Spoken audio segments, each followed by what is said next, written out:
तो प्रणाई चित्तोड़ कृष्ण भगर हाल से बैसा सकल श्रेष्ठ शिरमोड़ जे में सा जानती प्रीत करियो दुख हो जे में सा जानती प्रीत कया दुख हो नगर ढिंडोरा पिटवायती यो प्रीत करियो न को सांवरिया माने मंदिर जाती ने राणो रोके सांवरिया माने मंदिर जाती ने राणो रोके मीरा रामोवन दासी बनाली जो राधा रसिया दासी बनाली जो सांवरिया माने मंदिर जाती ने राणो रोके सांवरिया माने मंदिर जाती ने राणो रोके मीरा रामोवन सेवक बनाली जो राठौड़ा राजा सेवक बनाली जो सांवरिया माने मंदिर जाती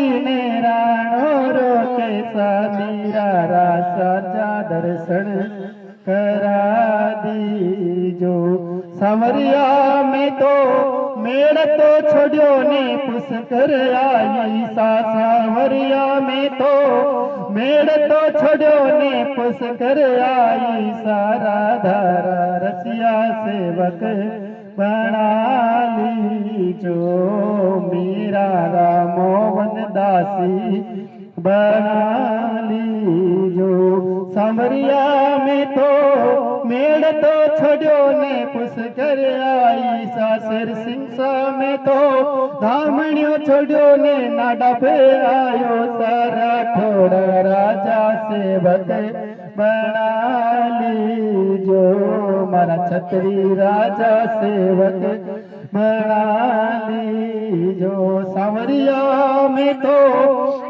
मुरली बजाओ निद्रा उड़ जावे वो सांवरिया मारी मुरली बजाओ निद्रा उड़ जावे रे मीरा रामोवन दासी बनाली जो राधा रसिया दासी बनाली जो सांवरिया थाने बेगा बुलाया मोरा आया सांवरिया थाने बेगा बुलाया मोरा आया सारा दारा रसिया सेवक बनाली जो गढ़गोर चुगाड़ा सेवक बनाली जो शेर सिंह साथाने बेगा बुलाया नडबे मोड़ा आया सारा ठोड़ा थाने बेगा बुलाया मोड़ा आया राठौड़ राधा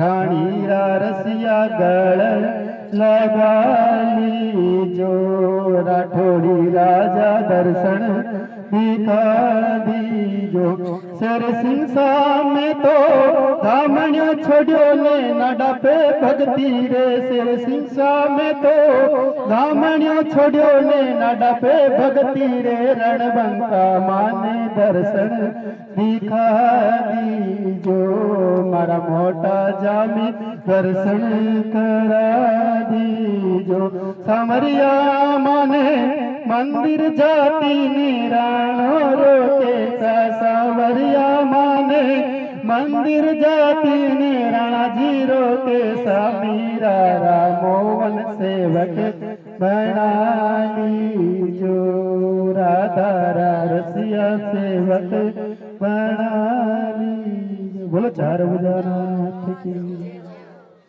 भक्त और भगवान की जय। भक्तमान से शुरुआत करेंगे आज।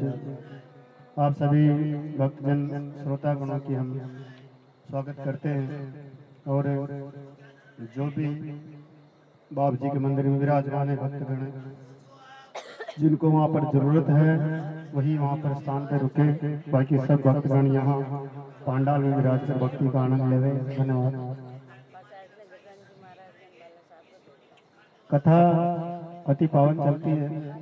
आज हम आपको एक ऐसे महावीर की कथा सुनाएंगे जिसने फेरे चल रहे थे, फेरों के अंदर ही 3 फेरों के अंदर अपना करजोड़ा काट कर रण में चढ़ना पड़ा। किसके कारण? गौ माता के कारण, है ना। गौ माता का एक ऐसा बलिदान है। उससे पहले हम आपको भगवान की अनंतमय कथा सुनाएंगे, उसके बाद ही राठौड़ साहब की कथा भी सुनाएंगे, क्योंकि किस कारण इन्होंने धरती के लिए अपना बलिदान दिया। भक्तजनों, भक्ति नर हो योरा कामड़ा, अर्थात कि मीराबाई कहती है, सुनो, मीराबाई कहती है कि भक्ति नर हो योरा कामड़ा। भक्ति करने के लिए भक्ति के रास्ते चलना पड़ता है। अब कैसे चलना पड़ता है कि भक्ति आपके मन में है कि नहीं है, किसी के प्रति आपके मन में दया है कि नहीं है, कटक भावना है। सबसे बड़ी भक्ति अपने मन में होती है ना। अपने मन में पाप भरा हुआ था और दूसरों को देखकर हम चलते हैं, उसके 4 व्हीलर गाड़ी मकान को देख कर साहब उसको उसके कर्मों का मिला है। वो जो कर्म कर रहा है अच्छे या बुरे, लेकिन उसको कर्मों को मिल रहा है। किसी के दुख पड़े ना तो साहब ताली बजाकर हम लोगों का भी हंसना नहीं चाहिए, क्योंकि जगत जब हंसता है ना, उस मेरे ठाकुर की लाठी में कभी आवाज नहीं होती। उस ठाकुर की लाठी में कभी आवाज नहीं होती। मेरा सांवरिया सबका चीर चुराता था, है ना। मेरा माखन चोर सबका चीर चुराता था। एक दिन उसकी भी आड़ बनी तो उसको माखन के लिए ढूंढ के लगाना पड़ा, है ना, लगाना। भगत की बस में भगवान है कि नहीं? बस भगवान को कैसे वश में किया जा सकता है? हुक्म भगवान को कैसे वश में किया जा सकता है मैं बताता हूँ आपको, छोटी सी बात से बताऊंगा।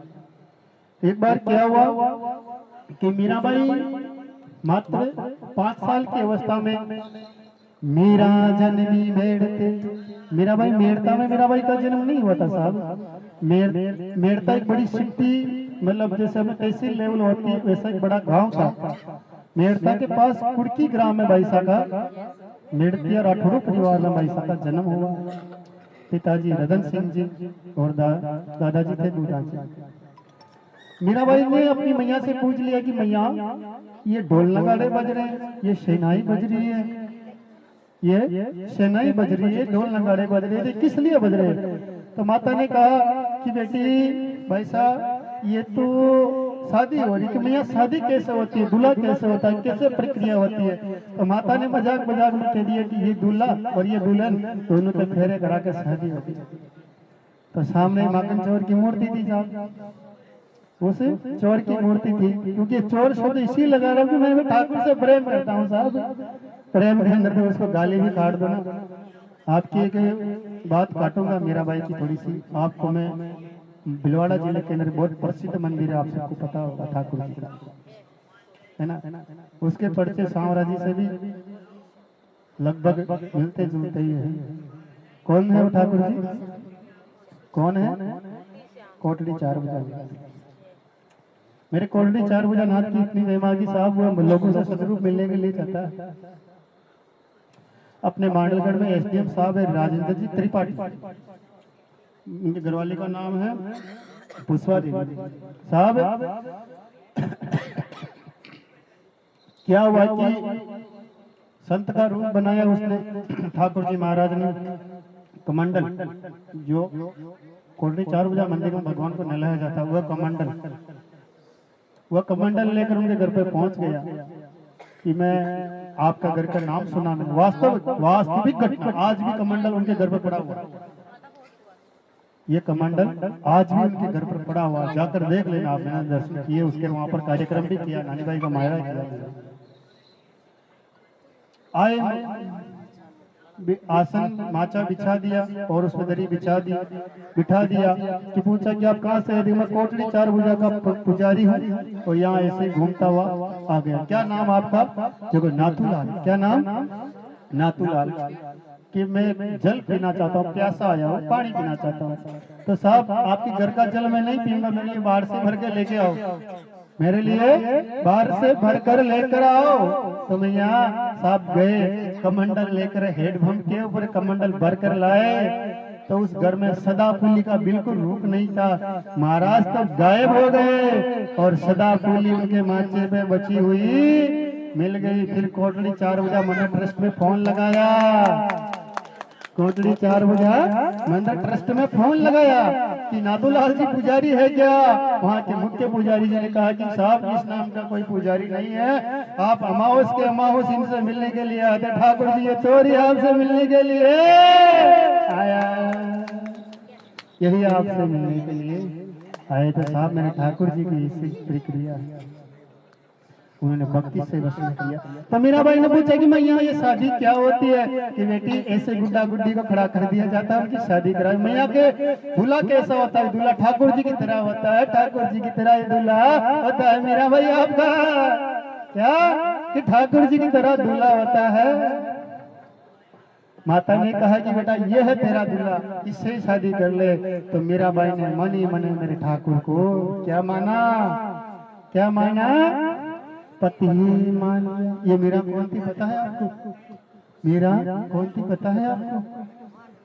कौन थी पता है? राधा।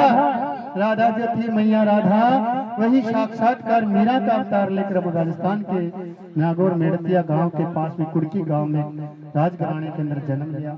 और मीराबाई को कहाँ पढ़ाया गया? अपने राज परिवार महाराणा प्रताप के वंश में महाराणा के पूर्वजों के साथ में राजा भोज के साथ में उनको शादी कराई। राणा सांगा के ज्येष्ठ पुत्र राजा भोज के साथ में उनकी शादी कराई गई। राजा भोज बिजोलिया के पास में किसी युद्ध के अंदर शहीद हो गई। मीरा धीरे धीरे मीरा का मन राज परिवार से उठ गया। बैसा फिर बैसा ने गुरु बनाया। गुरु किसको बनाया? रविदास जी। रविदास जी कौन थे? जाति से एक जीनगर थे। कौन थे? जीनगर समाज से थे। लेकिन मैं आपको बताना चाहता हूँ कि गुरु कोई भी किसी भी रूप में मिले, उससे अगर मन को बाण लग जाए, शब्दों का अगर बाण लग जाए, समझ में आ जाए, तो साहब उसको गुरु बनाने में देरी नहीं करनी चाहिए। लेकिन पापी जैसे गुरु नहीं बनाने चाहिए, जिनके सफेद दाढ़ी, सफेद हिलते जुलते हैं और अंदर में ताकत ताड़ियों में बैठते हैं, ऐसे संतों को गुरु कभी नहीं बनना चाहिए। कथा में बेटा उन पापियों के नाम नहीं लूंगा, आप लोग पल गए कि मैं किसके ऊपर इशारा कर रहा हूँ। तो बैसा ने शादी कर ली। शादी के कुछ समय बाद ही राणा जी का वीरगति को प्राप्त हो गई। वीरगति को प्राप्त होने के बाद अब मीराबाई को पीहर पक्ष में भी ऐसे ही सफेद भगवा वेश में रहना पड़ा। मीराबाई भगवा वेश में रहती तो उनकी एक ननद थी दूधाबाई। क्या नाम था? दूधाबाई। दूधाबाई मीरा से कहती कि मीरा भाभी साहब कम आप ये क्या भगवा पहनते हो? एक भजन भी है आप मीराबाई छोड़ो ने साधोड़ा रोसा, है ना? तो भाई साहब ये क्या भगवा वेश पहनते हो, क्या सांग करते हो, हमें समझ में नहीं आता, आप करना क्या चाह रहे हो? तो मीरा ने कहा कि ये भगवा वेश नहीं है, ये भक्ति का मार्ग है। भाई साहब दूधा भाई ये भक्ति का मार्ग है, आपको भी पहनना हो तो पड़े हुए सिले हुए पहनो। लेकिन निर्गुणी जो होता है साहब, जिसको मस्तिष्क में ज्ञान नहीं होता, वही व्यक्ति संत का उपहास करते हैं। करते कि नहीं करते? जिसने भक्ति की, जिसने भक्ति की, उसका इस जगत में बेर किया। कर्माबाई का भी उपहास हुआ कि नहीं हुआ? और रावल मालदे उनकी पत्नी का भी उपहास हुआ। तो बाबा रोहिदास साहब ने नाना नाना प्रकार के बाग लगा दिए। राम गौ माता की जय। तो साहब उन्होंने बाग लगा दिए। जिसने भक्ति माल में जो चला, तुलसीदास जी का भी उपवास हुआ, सूरदास जी का हुआ, रसखान का भी हुआ। इन सब जो भक्ति के रास्तों पर चले उनको जगत से बेर करना पड़ा साहब। इसी तरह हमारे पूज्य गुरुदेव भाई साहब शंकर जी भी भक्ति के मार्ग पर चल रहे हैं, तो ग्राम से और बिरला फैक्ट्री वालों से उनको बेर लोहा लेना पड़ रहा है साहब। तो मैं वचन देता हूँ कि साहब आपकी पूरी टीम और नाडा के पूरे यात्री आपके लिए खड़े। आपका सिर करने से पहले हम सिर, हमारे सिरों के ऊपर उन लोगों को गुजरना पड़ेगा। ऐसी अपनी भावना होनी चाहिए, भावना होनी नहीं चाहिए, उनके साथ खड़ा होना आपको। और 27 अप्रैल को अपने जिला स्तर पर जाकर गाय को पकड़ कर ले जाकर कहाँ छोड़ना है? कलेक्टर ऑफिस में छोड़ना के साहब अब यही कलेक्टर ऑफिस, कलेक्टर +2 गौशाला हो गई है। अब यही रहेंगे हमारी बाटियां, यही बैठेगी, तब जाकर गौ माता को राष्ट्र माता का, मेरी मैया का दर्जा। ओ बेना बेना नानी भाई, ओ नानी भाई, नानी भाई, ओ नानी भाई, शांति शांति। नानी भाई, नानी परण जाए है तो सांवरियो घर आवे, नानी परण जावे तो सांवरियो घर आवे। मीरा ने बस में क्यों मेरी शाम को तो जीवती मूर्ति में समा जावे। अब मीरा भाई को इधर से बहुत सताने लगे लोग, तो मीरा भाई साहब परेशान होकर वापिस अपने गांव को चले गए। वहां से भी उनको ताने मिलने लगे, तो भाई साहब परेशान होकर फिर पुष्कर आए। पुष्कर में भी उनकी भक्ति का उपवास उठाया गया, तो भाई साहब परेशान होकर मथुरा चले गए। तो वहां भी राणा जी कठार लेकर पहुंच के भाई साहब आपको मेवाड़ वापिस चलना पड़ेगा, क्योंकि मीरा को जितना सताया, हुक्म को जितना सताया, भक्तमाल में मीराबाई को जितना सताया, मेवाड़ परिवार ने उतना सताया कि मेवाड़ छोड़कर भाई साहब को निकलना पड़ा। क्यों? क्योंकि भक्ति करने में पाबंदी थी। भाई साहब भजन करती थी और उनको पद्मनी, जहाँ माता ने वीरांगनाओं ने 360 ऐसी वीरांगनाओं ने वीरगति को प्राप्त किया था, जोहर किया था, वहाँ पर भाई साहब को एक दिन बंद कर दिया मीराबाई को। तो मीराबाई क्या वही मजीरा बजाकर भजन करने लगे। मेरो नटवर नागर नंदा भजोरे मन गोविंदा, तोटवर नागर नंदा भजोरे मन गोविंदा। तो ही नटवर तू ही नागर, तू ही नटवर तू ही नागर, तू ही बाल मुकंदा भजोरे मन गोविंदा। नटवर नागर नंदा भजोरे मन गोविंदा। बोलो सांवरिया से भाई साहब को बंद कर दिया गया है ना उस कक्ष के अंदर। अब रात के 12 बजे और प्रेत आत्माएं जागती, वो जो आत्मा जिनका रानियों ने, महारानी भाई साहब का माँ के साथ, मीरा पद्मनी के साथ जिन्होंने जोहर किया, जोहर क्यों किया हम सब जानते हैं, क्योंकि अलाउद्दीन खिलजी की उनके ऊपर नजर पड़ गई थी, इसीलिए उन्होंने जोहर करना पड़ा और राजाओं को केसरिया करना पड़ा, हम सब जानते हैं। तो हुक्म क्या हुआ कि भाई साहब उस कक्ष के अंदर बंद कर दिया गया। जैसे रात्रि चढ़ती गई और वो आत्माएं जाकर भाई साहब को परेशान करने लगी, तो भाई साहब ने गोविंद को याद किया कि इनका मोक्ष तो करवा दो। तो भगवान ने उनका, मीरा भाई के कारण उस धरती का भी मोक्ष हो गया साहब। आज भाई साहब को वहाँ पर मंदिर बना के ऊपर। फिर भाई साहब वहाँ से परेशान होकर कहाँ आई, मैंने आपको बता दिया। राणा जी, राणा कौन था? विक्रमजीत। उनके बाद विक्रमजीत गादी पर बैठे और विक्रमजीत शासन को चलाने सही ढंग से नहीं चला पा रहे थे। वह अपने पाटा को लड़वाते थे, उनका खेल देखते थे। लेकिन मेवाड़ की ऐसी स्थिति हो गई थी कि मेवाड़ की प्रजा भूखे मर गई, क्योंकि कोई सरपंच और गांव का ध्यान नहीं, कोई विधायक अगर अपनी तहसील का ध्यान नहीं रखता तो साहब व्यवस्था बिगड़ जाती है। आजकल सब अपने हाल में मस्त है, मेरी गौ माता की कोई नहीं सोचता। ओ बजरंगी शांति रखो, वरना महाराज बनाकर छोड़ दूंगा। आजकल ये सिस्टम ले रखा है मैंने, सबको महाराज, शंकर जी भाई साहब बाबा जी को महाराज बना दिया हमने, तो आपको भी हमारे टीम में शामिल कर लेंगे। एक को ढोलक दे दूंगा और एक को मजीरा दे दूंगा। राधे राधे हरे गोविंद वृंदावन ले चलूंगा। हंस रहे हो क्या? यह मंत्र है मेरे पास महाराज बनाने का, और यहाँ मेरे मंत्र चलते नहीं, यहाँ मेरे राठौड़ रणवंका के मंत्र चलते हैं। महाराज बनना है। कथा में बाधा डाल रहे हो आप, कथा में बाधा डाल रहे हो आप। किसके जमारे जाओगे? लंगूर के जमारे जाओगे। अभी तो आपके गोरे गोरे मुंडे हैं, अगले जन्म में लंगूर के जमारे काले काले बांदरे होंगे तुम लोग। तो कथा में बाधा मत डालो, काला बांदरा के जमारे जाओ जानो।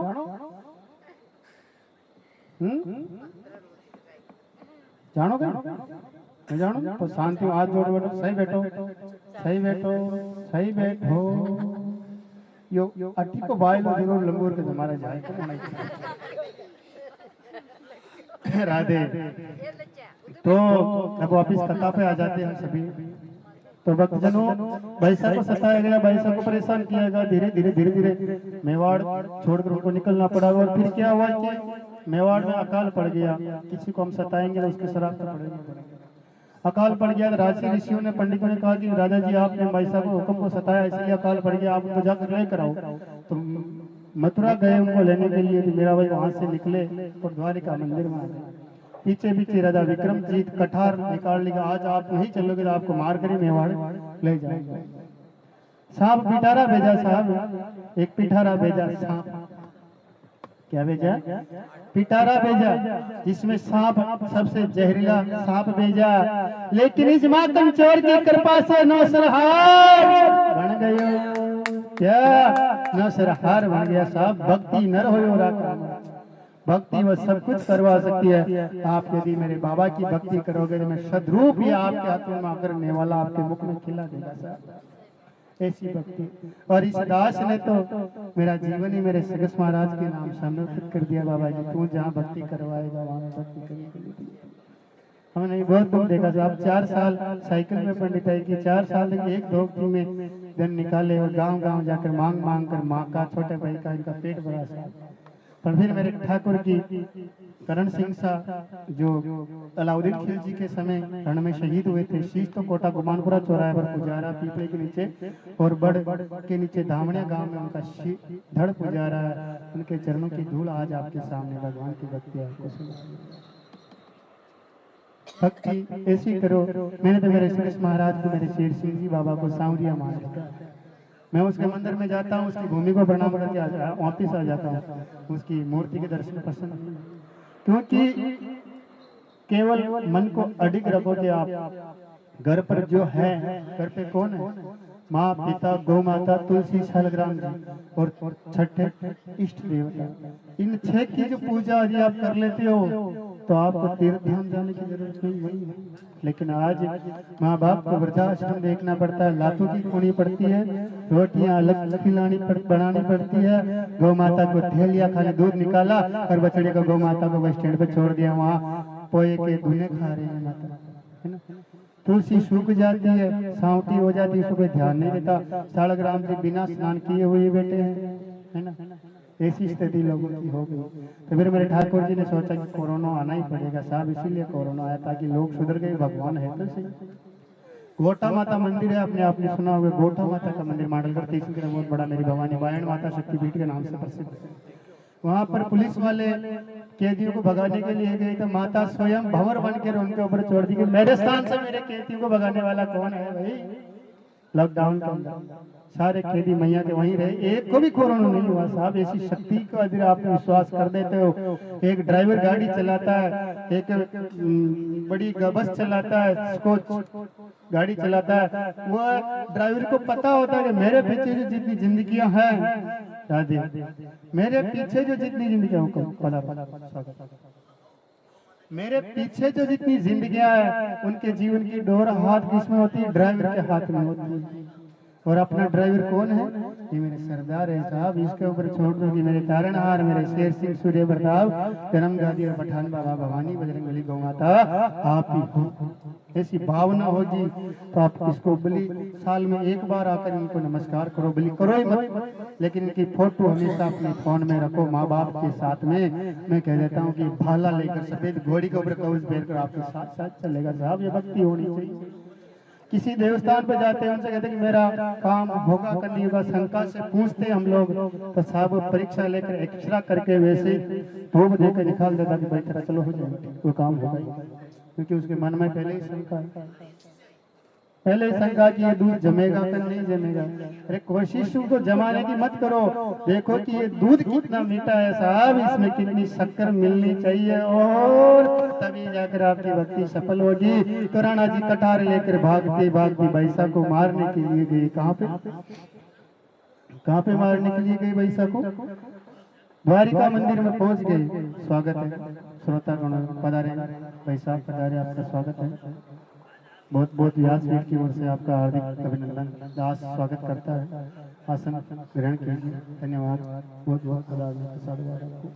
तो भाई साहब अपने मेवाड़ छोड़कर द्वारिका मंदिर में पहुंच गए। अब पुजारी जी कहते हैं कि भाई साहब पट बंद करने का समय हो गया, आप मंदिर में नहीं जा सकते, मेरे पीछे राणा जी पड़े हैं, मुझे पकड़ के ले जाएंगे, बचाने वाला कौन है? पुजारी ने कहा कि मेरी भी इतनी औकात नहीं है कि भाई साहब मैं आपको बचा सकूं, मैं आपको बचा सकूं, बचाने वाला भी यही है। अब कुआड़ तो बंद कर दिए, पुजारी तो भाग गए। साहब किवाड़ खुले और पत्थर की मूर्ति ने हाथ फैलाए और भाई साहब उसमें जीवते समा गए। भाई साहब को पकड़ने वाले को भी आंखें बंद हो गई, इतना उजास हुआ और भाई साहब जीते जी समा गए। भाई साहब के तन को, सती के तन को कोई छू नहीं सका। साहब ऐसी भक्ति होती, मीराबाई के दाग करने की जरूरत भी नहीं पड़ी थी, ये इतिहास गवाह है साहब। तो भक्ति ऐसी होनी चाहिए, मेरी गौ माता के प्रति ऐसे समर्पित रहना चाहिए। कल मैंने बताया कि गौ माता कैसे बैतरणी नदी से अपने पूर्वजों को बाहर ले जाती है, कैसे वसौ सर्ग यानी गाय और बैल का विवाह कराकर हम 100 कोटि यज्ञ का फल प्राप्त कर सकते हैं। इसी तरह अपनी भावना होनी चाहिए। ये जो अभी नाडे पर बाप जी हैं, ये किस लिए लड़े? इनके कोई स्वार्थ है क्या? गोपाल जी भाई साहब के कोई स्वार्थ है या? कोई स्वार्थ नहीं साहब। इनके जैसी आत्मा कभी कभी जन्म लेती है और ये पूर्वज देवता जो भी हैं, ये पूजाने वाले जो भी है, उस व्यक्ति को देख लेते हैं कि ये व्यक्ति मेरे लायक है नहीं है साहब, तभी उस पर आशीर्वाद होता है। हमारे परिवार में 4 अंकल जी के हैं, 3 हम एक बड़े पिताजी के, लेकिन पूज्य पिताजी का स्वर्गवास होने के बाद आशीर्वाद इस आपके बालक को मिला साहब। बहुत बहुत धन्यवाद करना चाहूँ, मेरा जन्म सफल हो गया साहब। जन्म में मैंने इस जन्म में अच्छे कर्म किए ना किए मुझे नहीं मालूम साहब, लेकिन पहले के जन्म मुझे कोई अच्छे कर्म किए थे, तभी मुझे दादी स्कूल के अंदर जन्म मिला और मेरे राठौड़ बाबा के चरणों की धूल मेरे माथे चढ़ गई साहब। तो भक्ति ये होनी चाहिए। मैं एक बच्ची पढ़ना नहीं जाने का, चाहे भिलवाड़ा जाऊँ चाहे जयपुर जाऊँ, 1100 रुपये लाना ले जाना उनका 1100, चाहे करोड़पति हो चाहे कुछ। एक किसी के मैं सब पिंडीकरण करवाता हूँ 300-500 दे देता, जो ले लेता हूँ। लगन लिखने का जो दे देता हूँ। जन्म कुंडली का सेट हो तो 1100 लेता हूँ, हाथ से बनाता हूँ, और गरीब हो तो 500-200 भी देता हूँ। ये मैं स्पष्ट हूँ साहब, क्योंकि पेट को पालने के लिए सबको कुछ ना कुछ करना पड़ता है, इसीलिए हम लोग कर रहे हैं। मैंने भाई साहब शंकर जी को फोन किया, भाई साहब यहाँ पर कोई छोटा मोटा कार्यक्रम रखे, गुप्त नवरात्र चल रहे हैं, साल में 4 नवरात्र आते हैं, आसुजी नवरात्र और चैत्र नवरात्र। चैत्र नवरात्र और आसुजी नवरात्र के पहले कौन सा है? गुप्त नवरात्र। और जो भी गुप्त नवरात्र के अंदर भक्ति की जाती है साहब, वो जगह इतनी पवित्र हो जाती है, उसका इतना नाम रोशन हो जाता है कि जगत संसार में एक गुप्त नवरात्र आती है अपने आषाढ़ी के अंदर। ये 2 नवरात्रा गुप्त होती है, जिसमें सारी भक्ति और अंजन कार्य किए जाते हैं। अपने धर्म के अंदर अबूझ मुहूर्त होते हैं, देवउठनी ग्यारस, वसंत पंचमी, दूज, दशहरा, अक्षय तृतीया और गंगा दशमी और भरल्या नवमी। ये अपने शास्त्रों के अंदर अबूझ मुहूर्त बताए जाते हैं। इनको किसी भी बच्ची के यदि सावा नहीं चल रहा है तो आप अबूझ मुहूर्त पे ये सारे काम आप कर सकते हो। हमारे हिंदू धर्म के अंदर 27 नक्षत्र और 27 के 28 नक्षत्र, एक अभिजीत को भी जोड़ा जा चुका है, तो 27-28 नक्षत्र अपने हिंदू धर्म के अंदर है और 12 राशियां। अब बताओ अपनी अंगुलियों में कितने छेद हैं? कितने छेद हैं?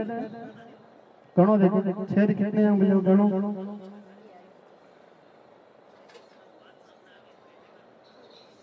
कितने छेद है अपनी उंगलियों के? 12। कितने? 1 2 3 3 6 3 3 12। तो भगवान ने कितनी राशियां बनाई?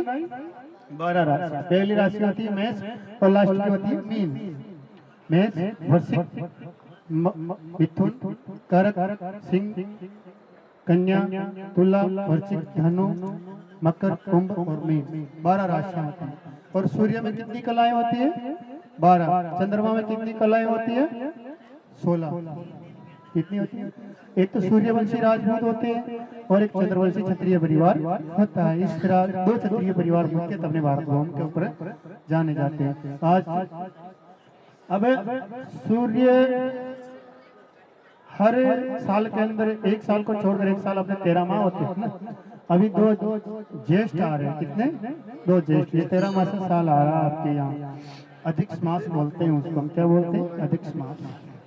और राशियां किसके चक्कर लगाती है? सूर्य के चक्कर लगाती है। और नक्षत्र किसके चक्कर लगाते हैं? चंद्रमा के चक्कर लगाते हैं। ये सब एक दूसरे के परारोप है अधीन। यानी कि मेंढक को सांप खाएगा और सांप को नेवला खाएगा, वैसे ही उसी तरह इस धरती के ऊपर ये पराक्रम अपना चलता रहता है।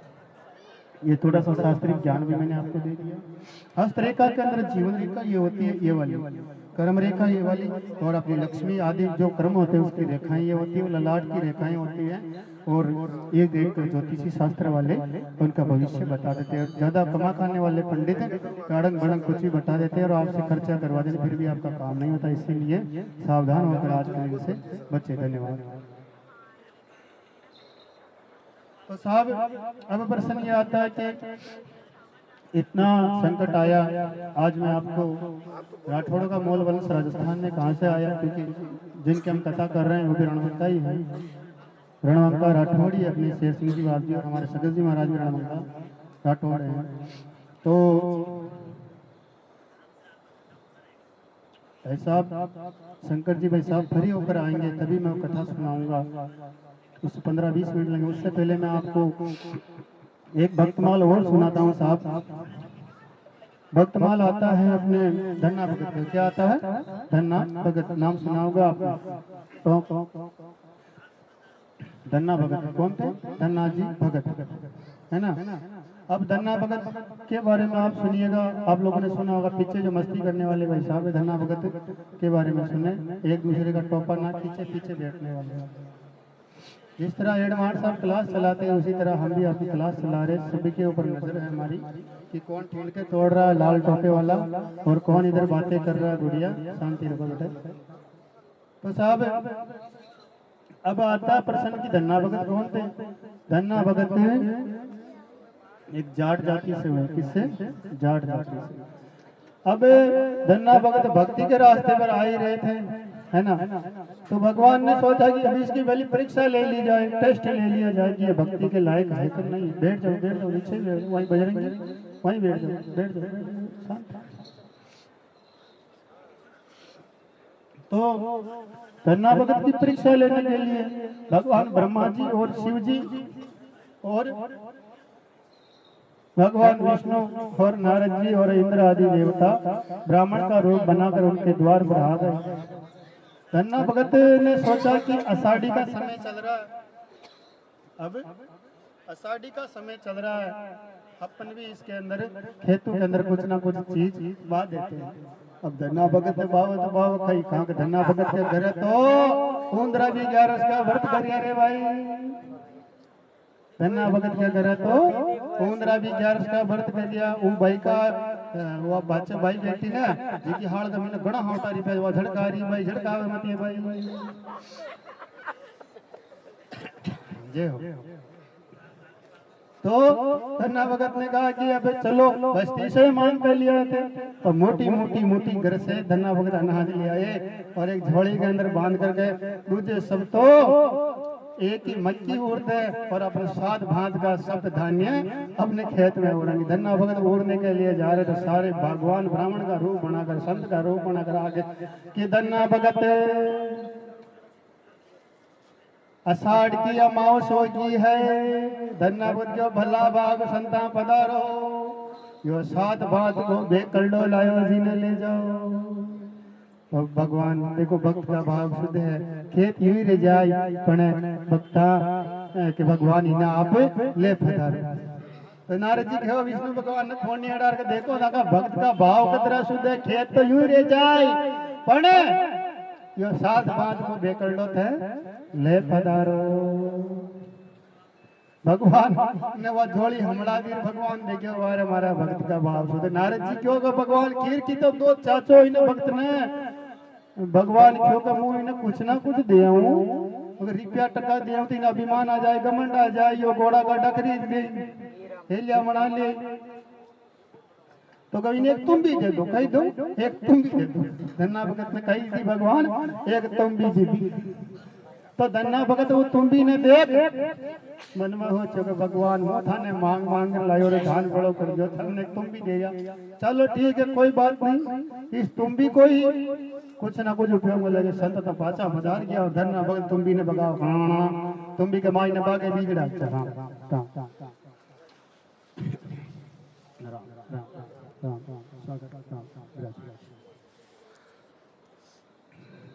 सोनी साहब का स्वागत है। तो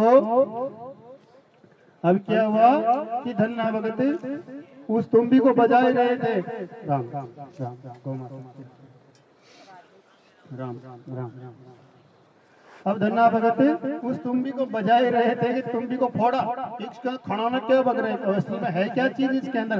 तुम्बी को फोड़ा, तुम्बी का माय निकला निकला बीजड़ा निकला, सोए बीजड़ा निकला तुम्बी का माय ने। ओहो धन्ना भगत जीव राजी जो भगवान भलो मारो तुम्हारा तुम्बी का माय ने बीजड़ा निकला। धन्ना जी भगत अब वह बीजड़ा ने ले जा के दूजा तो मक्या बावे, मोपड़िया बावे, उड़द बावे, तल बावे, ज्वार बावे, बाजरो बावे और अपना खेत में तुम्बा ही तुम्बा हुआ। धन्ना भगत ले गया हल जो तुम्बिया उड़ती। और बाबा से निवेदन करेंगे कि आप भोपाल जी को फ्री करें तो हम पापू जी राठौर की कथा प्रारंभ करेंगे। समय का भी अभाव है। बाबा से हाथ जोड़कर विनती है कि हमारे भोपाल जी को फ्री करें आप, क्योंकि आनंद का विषय चल रहे हैं। आज श्रोता भी आपकी कृपा से बढ़ गए, इसीलिए हमारे पिटा जी माड़ साहब को फ्री करें और हेड माड़ साहब भी वहीं विराज की कथा सुनाए। धन्यवाद। बाबा को बुरा लगे तो सेवक भक्त है, इसीलिए आप आपके चरणों का चाकर है तो कह सकता है। तो साहब वहां पर धन्ना भगत का खेत में तो तुम्बिया लागी लंबा लंबा पेड़ड़ा चारों मेयर तो मच्छा मोपड़े उगरी और अपने बाढ़ का लोग है अगल बगल का खेता का लोग है। वाह जी वाह धन्ना जी लुगाया घूट कर वाह जी वाह धन्ना जी था का खेत के माई गड़िया अच्छी तुम्बिया लाग रही एक तुम्बी तो माने है था का खेत के माई ने तो गड़िया अच्छी तुम्बिया लाग रही। धन्ना भगत जी को डब्बो हाल तुम भी मारा ठाकुर जी के चढ़ाओ, मारा शेर सिंह जी बाप जी के चढ़ाओ रुको। तो अब भगवान विष्णु जी को बेटा का मंदिर में तो धन आओ तो तो फाचो महाराज को रूप बना नारद जी ने लारे ले और भगवान खेत के मानी धन्ना भगत तुम भी तोड़ ठाकुर जी के मंदिर ले जा रहे। भगवान संता को रूप बना फाचा धन्ना भगत क्या होगा पहली तो हाथ तो बेकल डो ले गया मान को मैंने तुम भी दे गया तुम जाने भी जाने ले पगल आ गया। अब तही तुम भी ना ले पगल आ गया एक तुम भी है। तो भगवान ब्रह्मा जी शिव जी सभी साथ में। शिव जी क्या होगा आपने कमंडल जोरदार छावे या तुम भी तो मुंह ले आओ। नारद जी क्या होगा मारे भी तंबूरा का लटका हुआ तुम क्या छावे या तुम भी मुंह ले आओ। सभी आपस में लड़वा ला गया। धन्ना भगत क्या होगा संता वो लड़ो मत यो तो हाल सैंपल लिया भाषा गोदाम फिर तक आपने यो तो हाल सैंपल लिया पाछा आपने गोदाम फिर तक तो गोदाम में ले गया। ओहो भगवान का देख नियाल हो गया वारे हमारा भक्त की भक्ति की तुम्बिया ने बजाई चारों में तो मक्या मक्या ही लटक रहा थारा खेत में तुम्बिया ही तुम्बिया लटक रही। तो साहब भगवान ने कहा धन्ना भगत ने कहा कि प्रभु आप ही ले लो या तुम भी भगवान का मंदिर न ले लो आप ले लो रिहा जी नहीं ले लो। तो धन्ना भगत का को हारी तुम्बिया तुड़ार बोरिया भरवा बोलो तुम्बिया ने रोदड़ा खावे न तुम्बिया की धन्ना भगत ने रुकाली करनी पड़ी न करनी पड़ी दही छाटनी भी न पड़ी बाढ़ भी न करनी पड़ी जाली भी न लगानी पड़ी और पानी भी न पाना पड़ो। सब ठाकुर जी कृपा कंप्लीट हो गया। ठाकुर जी तुम भी ले बगला आ गया और सारी तुम्बिया ने ले लिया। धन्ना भगत ने चतुर्भुज रूप नार मारा ठाकुर जी दर्शन दिया। बोलो सच्चिदानंद भगवान की। तो भगवान को किससे बस में किया जा सकता है? प्रेम की भक्ति से। भगवान से प्रेम करो साहब तब जाकर हम ठाकुर जी को वश में कर सकते हैं, शेर सिंह जी को अपने मन में बसा सकते हैं। आपके मन में गौ माता के लिए प्रेम नहीं, माँ बाप के लिए प्रेम नहीं है तो अपने जीवन में आप लोग कुछ भी नहीं कर सकते हो। माँ बाप साहब मैंने 14 साल की उम्र में स्वर्ग पिता को खोया और भोपा जी ने भी सभी ने अपने कुछ न कुछ किसी को न किसी को हमने खोया है। किसी के जीवितवान है तो हमने खोया, लेकिन आपके घर में स्वयं लक्ष्मी और नारायण बैठे हुए आपके घर में, स्वयं लक्ष्मी नारायण बैठे हुए हैं साहब, उनको छोड़कर आप दूसरे मंदिरों में जाने की जरूरत नहीं। माँ बाप के उठकर भोग दे दो, स्वर्गवास हो गया तो उनकी तस्वीर। अब बहुत से लोग कहते हैं कि महाराज उनकी तस्वीर रखनी चाहिए या नहीं रखनी चाहिए। सारे संतों का मैं खंडन करता हूँ साहब, जो धरती पर हमको लेकर आए उनका मुक्त जाने के बाद तो देख सकते ना, बोली उनके हम जोड़ी में बड़े हो गए, खिला तो नहीं सकते हमें, लेकिन उनका मुक्त तो रोज उड़ते हम देख सकते हैं। इसीलिए अपने माँ बाप को हमेशा अपने पास उनकी तस्वीरों को संतों के और किसी के कहने पर फेंके नहीं, वापिस आ जाते आने दो। जो हमने हमको देकर गए उन्हीं के आकर उसी के ऊपर राज कर रहे हैं, तो उन्हीं का ही इसलिए करेंगे, दूसरे के ऊपर थोड़ी है ना। तो अब क्या होता है कि माँ बाप, एक स्त्री का पति समाप्त मर जाता है, सुनना आप मेरी बात को, है ना। एक स्त्री का पति मर जाता है ना, उसके पूज्य पति का स्वर्गवास हो जाता है, और पतिदेव का स्वर्गवास होने के बाद उसके 3 बच्चे रहते हैं। कितने? 3 बच्चे। अब वो अपने तीनों बच्चों को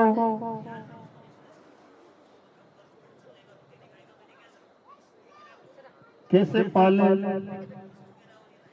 गांव गांव घर घर में जाकर बर्तन माज माज कर, झाड़ू पोछा कर करके अपने 2 बेटों को पढ़ाकर उस मैया ने कहाँ भेजे? दोनों बच्चों को पढ़ाकर शहर में भेज दिया। बड़ा बेटा भगवान के आशीर्वाद से, माँ के आशीर्वाद से, पिता के आशीर्वाद से कलेक्टर की नौकरी लग गया। दूसरा बेटा डॉक्टर की नौकरी लग गया, और तीसरे नंबर के बेटे को माँ पढ़ा नहीं सकी। दोनों बच्चों ने शहर के अंदर शादी कर ली। पीछे सुनो, अरे छोटे मोटे सुनो भाई। महाराज जी वहां पर उन्होंने शादी कर ली। शादी करने के बाद उनके बच्चे बच्ची हो गए, और छोटा ही छोटा बेटा जो माँ की सेवा में रह गया, पढ़ नहीं पाया, है ना। तो अब क्या हुआ कि कलेक्टर बेटे ने कहा कि माँ, एक पहले के जमाने में फोन नहीं हुआ करते थे, तो क्या होता, लेटर पैड हुआ करता था पोस्टमैन के द्वारा। उस लेटर पैड को भेजा गया, है ना, उसको भेजा गया कि उस कलेक्टर बेटे का माँ दीपावली आ रही है, अपने घर की सफाई कर देना, अच्छे से उसको पीले से नीप देना, बर्तनों को साफ कर देना, मैं तेरी बहू और तेरे पोते पोती दीपावली मनाने अब की बार हम गाँव में आ रहे हैं। ठीक, किसी पढ़े लिखे से वह गांव के बढ़िया से वह पत्र को पढ़वा दिया मैया ने। पत्र को पढ़वाने के बाद साहब क्या हुआ, अब डॉक्टर बेटे ने वही पत्र लिखा।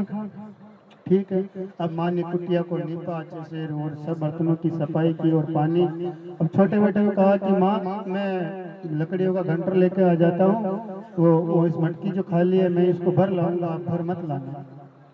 माँ ने सोचा कि चलो मेरे परिवार के बच्चे, मेरे बच्चे आ रहे हैं, मेरी बहुएं आ रही है, मैं उनके लिए इस बर्तन को भर कर लिया। तो सहेलियों ने पुकारा कि माँ जी चलो पानी लेने के लिए चल रहे हैं। पहले के लोग क्या होते थे साहब, बाहर से जल लेकर आते थे अपने लिए, लेकिन आज के तो उसी जगह पीते हैं और उसी जगह ढोलते हैं, उसी जगह नहाते। अपने संस्कार हमने खुद ने खत्म कर लिए हैं साहब। तो अब धीरे धीरे माँ गई उस मटके को उठाकर, 60 साल 70 साल की अवस्था में माता गई उसको उठा के, और जाने के बाद वो मटका भरकर वापस लेकर आ रही थी। तो कलेक्टर बेटे की गाड़ी, लाल स्कॉट गाड़ी, और उसकर लाल बत्ती लगी गाड़ी आ गई। उसको पीठ से पीछे से माता को पहचान गया कि मेरी माँ है।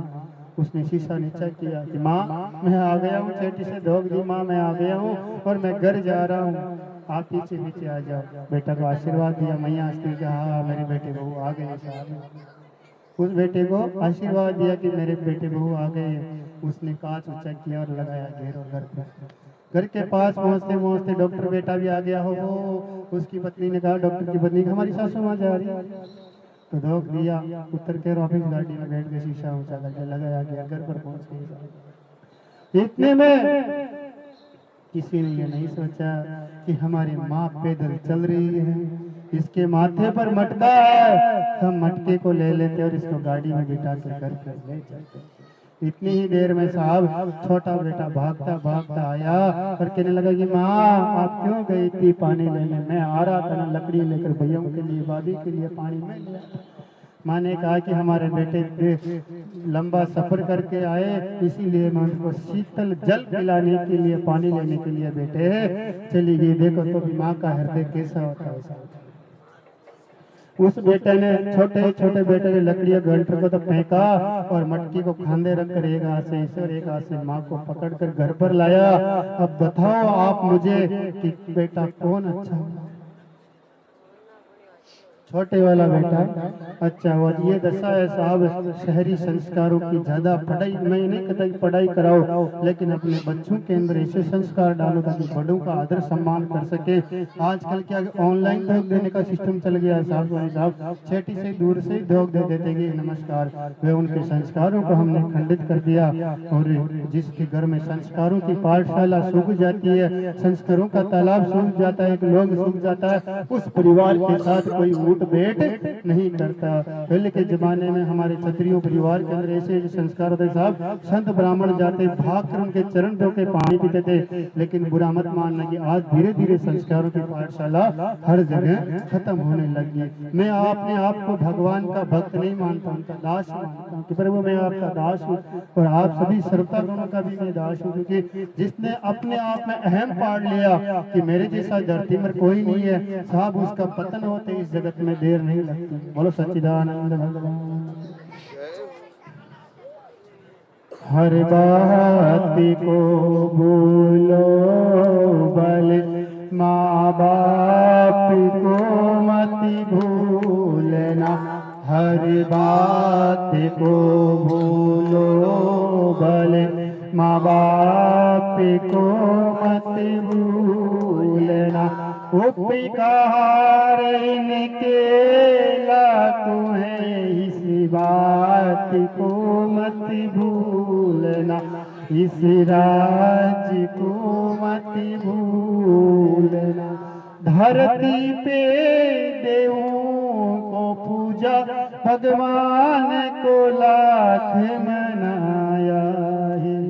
धरती पे देवों को पूजा, भगवान को लाख मनाया है।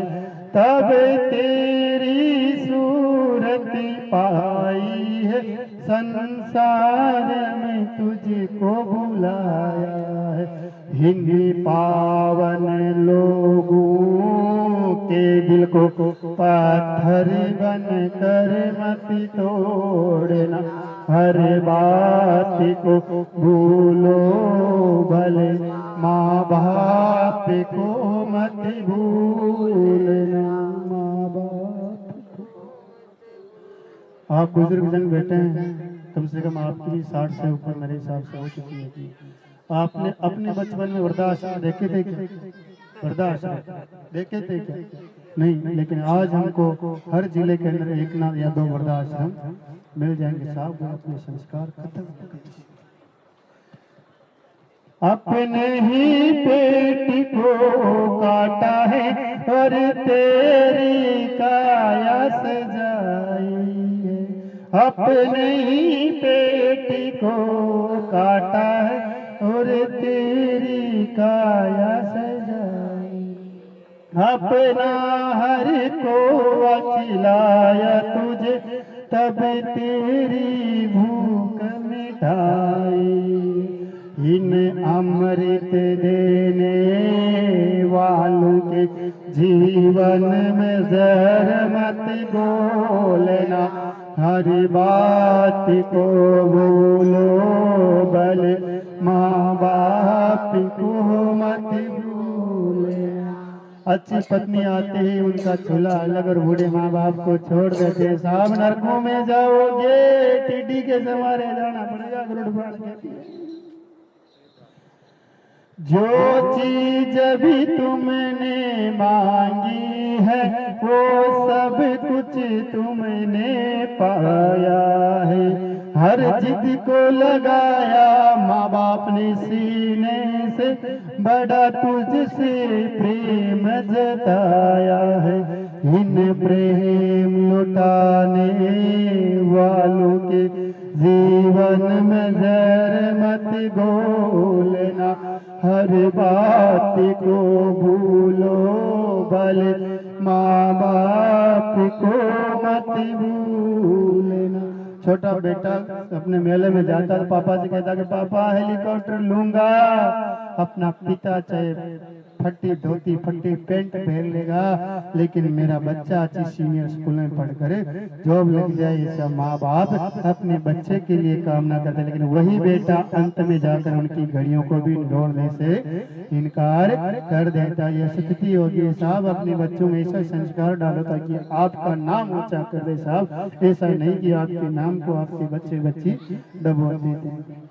चाहे लाख कमाई धन दौलत ये बंगला कोठी बनाया है, चाहे लाख कमाई धन दौलत ये बंगला कोठी बनाया।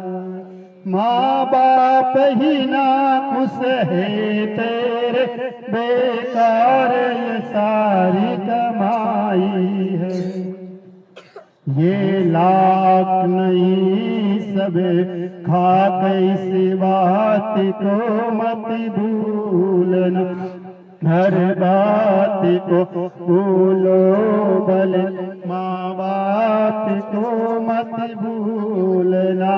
गिले में सदाई सोती है, सूखे में हमको सुलाया है। बाहों का बना करके झूला तुझको दिन रात झुलाया है। इन निर्मल निश्चल आंखों में आंसू की बूंद मत फोड़ना, हर बात को भूलो भले माँ बाप को मत भूलना, माँ बाप को मत भूलना, माँ बाप को मत भूलना। साहब ये फिर दशा अपने समाज की, ऐसी स्थिति अपने समाज की होती जा रही है। इसीलिए हम ये कहते हैं कि अपने बच्चों को ऐसे संस्कार दें ताकि हम कभी आपके घर में दाना जीवने के लिए आए तो हमको पता चल जाए कि ये भाई परिवार एक संस्कारी है। पहले के जमाने के अंदर ये हुआ करता था कि एक पत्नी अपना पति खाना नहीं खाता था तब तक वो भूखी रहती थी। आज तो सबसे पहले उठते ही सैंडविच पता नहीं क्या क्या साहब उनके भोग लगता है, बछावनों में रोटी मांगते है ना। पति पत्नी एक कमरे में माँ से चाय मंगवाते साहब। ये अपने संस्कार अपने खत्म हो। अपने बच्चों को ऐसा ऐसा संस्कार दीजिए साहब ताकि अंत समय के अंदर वह माँ बाप को वृद्धाश्रम। हमारे अजीज मित्र हैं, आपने सभी ने सुना होगा, अनिरुद्धाचार्य जी महाराज हमारे मित्र हैं। हमारे से 2 क्लास आगे पढ़े थे हम जिस आश्रम में गुरुदेव के वहाँ पर रहे थे साहब। उस धर्म प्रेमी ने एक ऐसी मुहिम चला रखी कि मैं भूखा रह जाऊंगा लेकिन मेरी बूढ़ी माँ भूखी नहीं रहती। संत ऐसे होते हैं, संतों की प्रवृत्ति ऐसी होती है। निर्मल नाया देवरा निर्मल जाय शरीर, पण मन में कपट भरा तो तू संत नहीं कहलाए। फिर क्या जाए ताड़ियों के अंदर जाए। भाई साहब बापू जी राठौड़, शीश कटिया धड़ लड़िया या शान है राजस्थान री, सगली दुनिया बोल रही या धरती है बलिदान। सतमत छोड़े रे बापू राठौड़ दर सत छोड़िया पति जाए। छतरी बांधी लक्ष्मी हे भाई फिर मिली, भालाड़ा भालो बढ़ते अंबर में केसर घोड़िए सवार, रणगंगा में लक्ष्मण अवतार तारी होवे जय जयकार। बोलो बापू जी महाराज की। साहब जितना भाई साहब प्रकाश सिंह वाली मल्होत्रा ने बहुत चाव से इस कथा को गाया है, वैसे ही गाने का सिस्टम तो यहाँ पर अभी कार्यक्रम नहीं रहा, लेकिन मेरे से सरदार ने मुझे इस धरती पर रखा और भाई साहब का आशीर्वाद रहा। तो अब के गुप्त नवरात्र आएंगे अपने इस उस समय तो बरसात चलेगी, गुप्त नवरात्र में तो व्यवस्था नहीं हो पाएंगे, लेकिन अब के जो गुप्त नवरात्र आएंगे 27 के, उसके अंदर भाई साहब के सानिध्य में भाई साहब गाएंगे और हम उसको बोलेंगे। ये आपका अगर आशीर्वाद रहा आप लोगों का, मेरी गौ माता का, मेरे ठाकुर का आशीर्वाद रहा तो ये आशीर्वाद के बिना एक चैन होती है वो जुड़ जाती है ना। मैया ओ मैया पीछे सुनो, मैया मोटे वाली मैया, साल ओडी जो मैया, सुनो कथा को सुन लो, आनंद आ जाएगा। भगवान की कथा सुनने से भाग जाए। जय साहब आज जैसी मूर्तियां आज यहाँ पर पधारी है, तो साहब अपने दक्षिणी भारत से, कन्नड़ देश से चालकर राव दांदल इस धरती पर आए।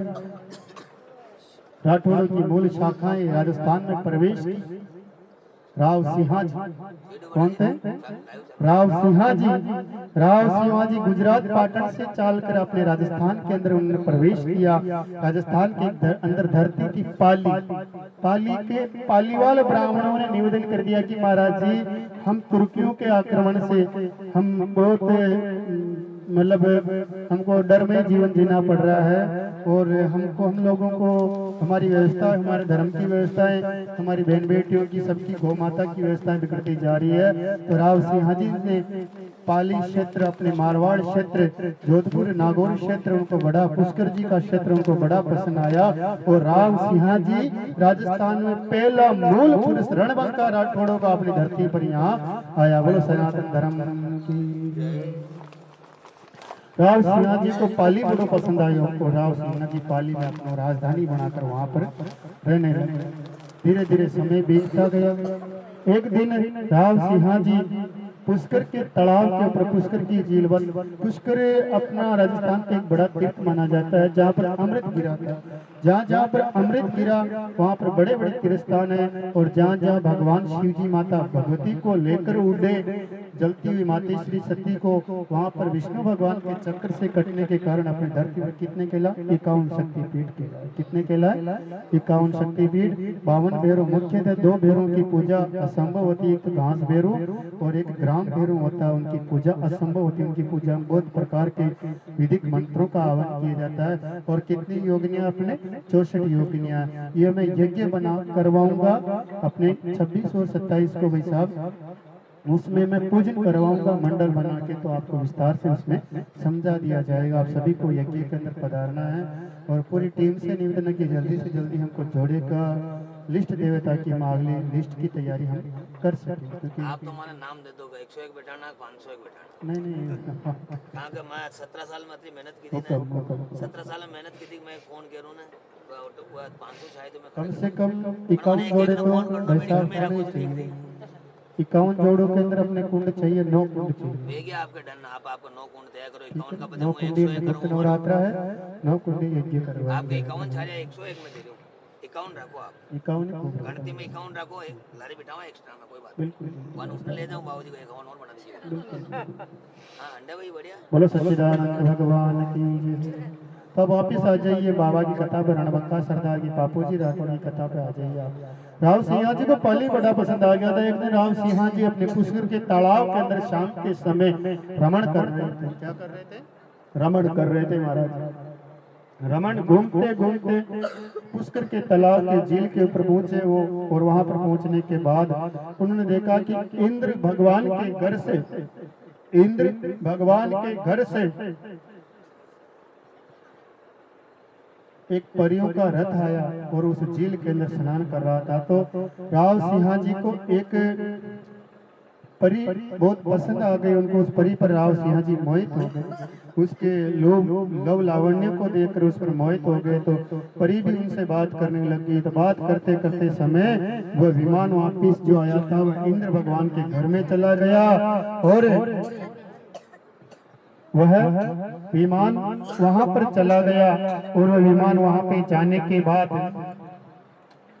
अब सुबह का समय होने लगा था, वह परी वापिस अपने इंद्रलोक को नहीं जा सकती। और इधर राव सिंहाजी ने एक प्रश्न रखा कि आप यदि प्रसन्न हो तो मैं आपसे गंधर्व विवाह करना चाहता हूँ। पहले के जमाने में क्या होते थे, गंधर्व विवाह होते थे वरमाला डालकर। आजकल तो गंधर्व विवाह अपने घर में ही करने लगे, पंडित जी की जरूरत भी नहीं पड़ती, ऑनलाइन से लोग बड़े हम गणम गणम महाराज गण स्वाहा हो गया। आजकल ऑनलाइन सिस्टम, आजकल पंडित लोग साहब अलविल्ला साहब ऑनलाइन अभिषेक कराते हैं, उसका धर्म नहीं होता साहब है ना। आजकल पंडित बहुत कम भी छावे आगारी का धर्म ने समझ पाओ के लिए पंडित जाओ, बाकी गेला में ब्याह कर लेवे राम राम राम नेवे। एक बार पंडित जी ने जोरदार ताली बजाओ। मम्मी पापा को नहीं जानती हूँ क्योंकि आप लोगों को ऐसी सर्दी में यहाँ बैठ के कथा सुना। आजकल का पंडित तो 5, 10, 20 ना भेड़ा बैठा तो बेटी को बहुत बड़ी सच्चाई है साहब। क्योंकि अगले साल तक ले आऊँ छी व्यवस्था देबू छो मोर पर मैं एकदम ये व्यवस्था कर दूं ना मना पता रहे तो एक बार से अगली बार ध्यान देगा तो बढ़िया हो जाएगी। ये इस एक आपके थोड़ा सा मैं बोलना चाहूँगा, लास्ट कब इसका लास्ट गुरुजी आप नवरात्रि के एकम से देख लो, जो नवमी जिस दिन कहते हैं उस दिन लास्ट संडे कथा का तारीख क्या? तारीख वहाँ के कई काम को ना वहाँ की स्टार्ट की तारीख तारीख हम आपको बताते हैं, स्टार्ट की तारीख क्यों काम है अपने स्टार्ट की तारीख थी अपने 19 तारीख से एकम सोमवार को हमने रोज चालू करके अखंड रामायण पाठ, अर्थात कि 9वां रामायण पाठ। रामायण के भेद होते हैं, एक तो 1 महीने की रामायण होती है ना, एक 24 घंटे की रामायण होती है, एक 9वां प्रायण होता है। वो 9वां प्रायण में अपनी व्यवस्था के अनुसार यहाँ पे कर रहा हूँ और ये कथा कर रहा हूँ। और 26 और 27 को यज्ञ चालू होगा। टाइम चेंज कर लिया अच्छा, आज आपने रामायण का 2 बजे से चल रहा मेरा। तो मेरे गांव से फोन आया था, एक दो जनों का आया, तो इनका समय चेंज नहीं किया। आज क्या कि 4:30 बजे के समथिंग अचानक से बुखार आने लगी, मैं भी बड़ा डिस्टर्ब चल रहा हूँ क्योंकि शनिवार को 9 बजे से 2 बजे तक चौकी हुई और मेरा ठाकर आता है तो कूड़े के ठंडे पानी में नहाता है, हाड़ की नहीं है साहब, छोटा सा शरीर है। और रविवार को 11 बजे से शाम को 4 बजे तक चौकी हुई और फिर बाइक चलाकर सुबह 6, सवा 6 बजे टिक लगाई, 8:30 बजे यहाँ इस स्थान पर आ गया। तो वो थोड़ी सी ठंड के हिसाब से मैं व्यस्त चल रहा हूँ। लेकिन आज शेर ने जंगल में रेबा वाला जुकाम पे गयो तो साहब बात ही पकड़ क्या करे, शरीर ही ऐसा, कभी कभी शेर भी हजारों पहाड़ों के बीच हार ही जाता है, समय आता है। परवाने के दी याना बनो छबे 27 तारीख है मतलब इसकी। हाँ, मतलब जैसे कि हमने 26 को हम यज्ञ चालू करेंगे, 27 को इसकी पूर्णाहुति और प्रसादी का हमने रखा है। उसी दिन 9वां प्राण भी समाप्त हो जाएगा, गुप्त नवरात्र भी समाप्त हो जाएंगे। तो रात्रि जागरण रात्रि जगह रहेगा अपने अष्टमी के दिन शाम को, 26 को शाम को रात्रि जागरण रहेगा। और रात्रि जागरण में जोड़ू उसी को ही बिठाऊंगा जो मेरा कहना मानेंगे, बाकी मैं नहीं बिठाऊंगा ना। आजकल का कम मानना पण वहां महा कर दे नहीं, वो कम मानने की वजह से गुरुदेव यज्ञ की व्यवस्था बिगड़ती है। हमने 9 बजे बुलाया और 11 बजे तक आए रहे, हमारा पंडित जी जोड़ा 9 बजे तक जी मैं 9 बजे भूखना है जो 9 बजे बैठ जाए। बस यही रखेंगे, क्योंकि व्यवस्था अगर हेडमास्टर साहब भी व्यवस्था खराब करने लग जाए तो स्कूल फिर चलती नहीं, यही सिस्टम रहेगा। कन्या ने कई टाइम बुलाई मैं आपके भूखा मारी तो बिल्कुल कन्या टाइम पर आगे इन बच्चों को बहुत बहुत धन्यवाद साधुवाद देते हैं व्यासपीठ की ओर से। तो महाराज जी हम सभी जितने कथा पे आ जाते हैं, ये बातें हम कथा के बाद 15 मिनट बाद में कर लेंगे। मैया सुन लो, ओ मैया सुन लो, पीछे चन्नू मन्नू महाराज बनना है क्या बेटे? मंत्र है मेरे पास, महाराज वहां छोड़ूंगा सबको, भगवा फैला दूंगा, फिर मेरी गौ माता के बीच में आप गोपाल दिखोगे भगवा वेश में। शांति रखो, सुनना तो महाराज बनाने में टाइम नहीं लगती। आजकल हमने शंकर जी गुरुदेव ने अलविल्ला साहब ने हमने महाराज बनाने का ठेका ले रखा। महाराज बनोगे तभी यूपी सुधरी, वैसे ही यह यहाँ के एमएलए साहब सुधरेंगे।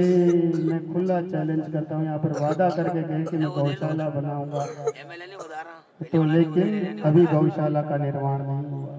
साहब ऐसा इंसान किस काम का? हमारे एक टकला है खंडेरवाल, नाम नहीं लूंगा, लेकिन हमने उनको निवेदन किया सगजे महाराज की सिमट गट्टी करा दे, माल डलवा दे, कार्यक्रम लगा देंगे। उसने कहा साहब मेरे पास बजट ही नहीं। प्रधान मेरे गांव से जीतू प्रधान मुंदला, हमने उनको भी कहा, उसने कहा बजट ही नहीं है। एक दिन मेरे पास आए कि हमको 2100 रुपये इस काम में चाहिए। साहब मेरे पास बजट ही नहीं, ब्राह्मण का बेटा खोतला लेकर बस्ती में जाऊंगा, अपने परिवार का पेट भर लूंगा, लेकिन तुम जैसे निकुम के सामने मैं अपना हाथ नहीं फैलाऊंगा। हम धर्म में लगवा रहे हैं साहब, हमारे घर पर थोड़ी लगवा रहे। तो मेरे बाबू जी के 3 लाख रुपए थे, 25 सीमेंट गट्टी हो गई। सराया हमारे पूज्य पिताजी ने दीवार हेडबम सारी व्यवस्था ऐसे 15 बीघे की बनी है गुरुदेव वहाँ पे। और अभी वहाँ पर कपासन रावड़ा दरबार के द्वारा 1.5 लाख की घोड़ी चढ़ाई जा रही है 28-29 अप्रैल को। क्योंकि मेरे बाबा ने उन पर मेहरबानी होगी, उनके बच्चे को नया जीवन दिया, इसलिए खुश होकर बाबा ने कहा कि बेटा घोड़ी चाहिए। अब तो बिल्कुल घोड़ी चढ़ रही है मेरे ठाकुर के। मैं अपने आप को बहुत बहुत धन्यवाद समझता हूँ जो आप जैसे भक्तों के अंदर हमको ये भगवान की कथा करने का समय मिला। तो राव सिंह जी उस परी के ऊपर मोहित हो गए, उससे गंधर्व विवाह कर लिया। गंधर्व विवाह होने के बाद में उस परी और राव सिंह जी का मिलन हुआ और विक्रम संवत 1303 चैत्र शुक्ल पक्ष पूर्णिमा के दिन लक्ष्मण अवतार पापूजी राठौड़ का जन्म हुआ। बोलो पापूजी राठौड़ की सुरमोर मां भारती गजाया की जय हो। अब पापूजी राठौड़ का उस परी ने विवाह से पहले कहा था कि मेरी 3 शर्तें, तभी मैं आपसे विवाह करना चाहूंगा। पहली शर्त है कि आप मुझे 100 खंभों का महल बना के देंगे। दूसरी शर्त ये कि मैं परी हूँ, ये भेद आप किसी को नहीं बताएंगे। तीसरी शर्त ये है कि आप जब भी महलों में आएंगे खंडे का लगा के या कुआड़ को खटका कर मेरे महल में आएंगे, वरना आप नहीं आएंगे। धीरे धीरे विवाह हो गया। राव सिंह जी ने वचन मान लिए, विवाह हो गया। विवाह होने के बाद राव सिंह जी ने सोचा कि ये इतना बड़ा महल है, एक ये परी और इनकी खोड़ी के मायने एक छोटा सा पापू ये महल के अंदर करते क्या। तो राव सिंह जी की एक और पत्नी थी, उसने सोचा कि ये सुबह जाते हैं, कई शाम को जाते हैं और सुबह वापस आते हैं, ये माजरा क्या है, काम स्कूल कटे जाओ, स्कूल कटे जाओ। तो साहब उन्होंने राव सिंह जी ने सोचा कि उसी दिन समय देखो कैसे करवट मारता, उसी दिन राव सिंह जी ने सोचा कि आज बिना इशारा किए हम महलों के अंदर चलते हैं। और इधर उनकी पहले वाली पत्नी जो थी वो भी उनके पीछे पीछे। तो जैसे ही राव सिंह जी परी के महल में बढ़े तो वो परी एक शेरनी का रूप बनाकर पापूजी राठौड़ को दूध पिला रही है। साहब यह दृश्य देखकर राव सिंह जी अचंभित रह गए कि मेरी पत्नी एक शेरनी का रूप लेकर मेरे बच्चे को दूध पिला रही है। वापिस वह उसी मूल रूप में परी आ गई। राव सिंह जी पास में जाने लगे। उस परी ने कहा कि आप वचनहार हो गए, आप वचनहार हो गए, अब आप मेरे पास मत आइए, अब मैं अपने धाम को इंद्रलोक को वापिस जा रही हूँ। वह दूसरी पत्नी भी पीछे खड़ी खड़ी सारे दृश्य को देख रही, वो भी कुआड़ के वजह से निकल कर वहां पे आ गई, है ना।